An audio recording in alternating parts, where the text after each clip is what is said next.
Click on Assembly Constraint. Make sure you are on a Cartridge Valve tab.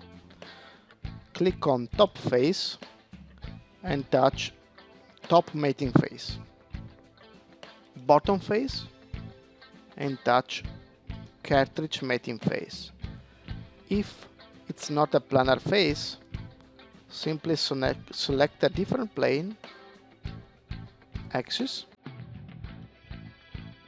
set constraint, and click OK. Since bottom plane is not correct, we are going to edit. Right click, edit feature. We touch a geometry lying on the same plane. We make sure the normal direction is correct as displayed here. Otherwise, click flip normal. Confirm.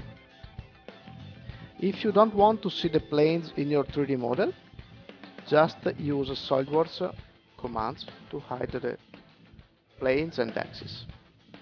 Once you are done, click Save to save your 3D model.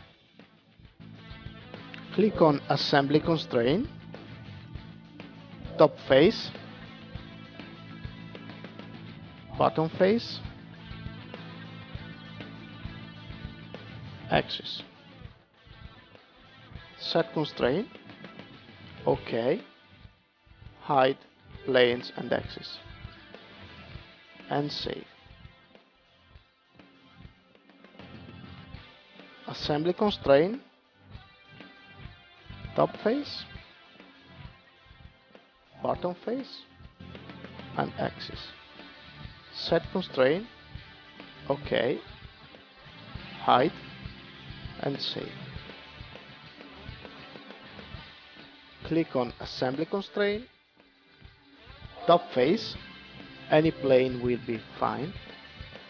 Bottom Face, make sure you select LS. Axis. Set Constraint. Click on Assembly Interface.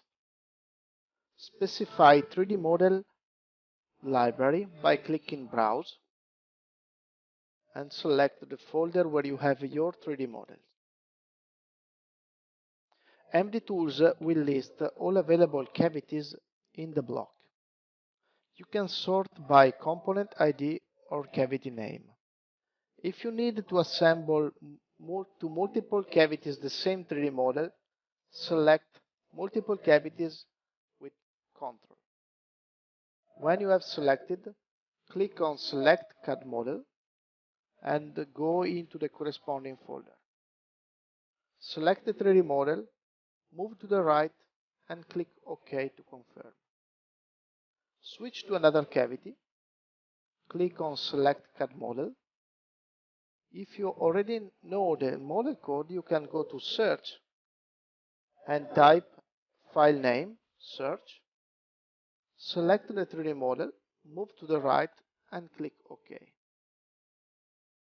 If you need to assemble multiple components to the same cavities, select all the 3D models that must be assembled to that cavity and specify correct order. Cartridge first, coil, nut. Click OK to confirm. When you are done, click on Assemble. MDTools will load all available 3D models and assemble in the corresponding positions.